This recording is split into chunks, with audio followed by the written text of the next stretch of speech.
I'm here to discuss the relocation arrangements. I assume Max has explained the procedure? Actually, we've been told very little. Please, fill me in the details about how this is going to be handled. All right, the first step, which we are working on now, is fixing you up with new identities. There are several ways to go about it. We are obtaining yours by the dead infant method, Mr. Corrigan. With that, we search county birth records for a child who was born in approximately the same year as you were, but who is now deceased. We then apply for a copy of their birth certificate. Since birth records and death records are not commonly cross-referenced, there's seldom any problem obtaining a duplicate. What about the rest of the members of my family? I mean, they're going to have the same last name that I do. Well, since it doesn't matter what your wife's maiden name was, we will do the same thing to obtain her birth certificate.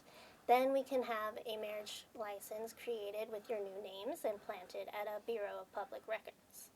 Of course, for your children, their birth certificates will need to be falsified so that their last names match yours and their mother's.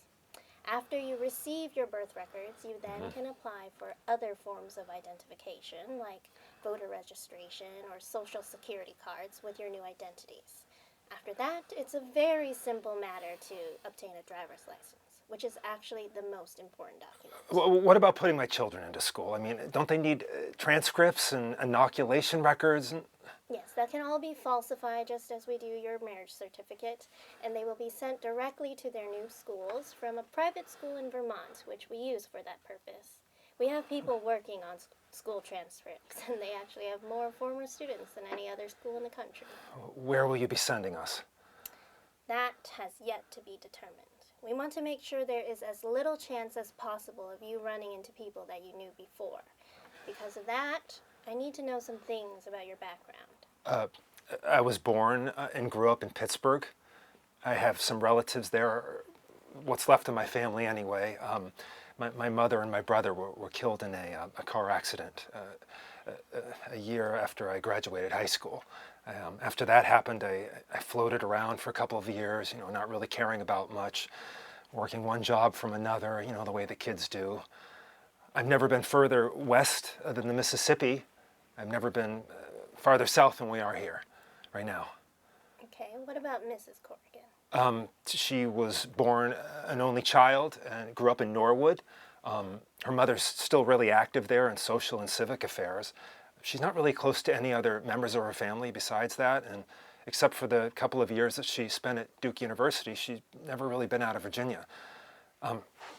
One question, if you don't mind, but how am I going to make any money? I mean, it's not going to be, how am I going to make any money? I mean, it's not going to be easy to get a job without any job references. It's okay. We'll fix you up with something. We keep an eye out for businesses that can be bought inexpensively for our witnesses to operate. Well, that... If you're the owner and manager of your own small business, nobody has any reason to question your credentials.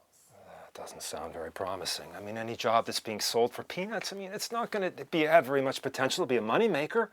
We'll give you some cash to hold you over, and then we'll see about liquidating your assets. I'll have some papers drawn up for you to sign to give our department the authority to handle the legalities. But right now, that is not our priority.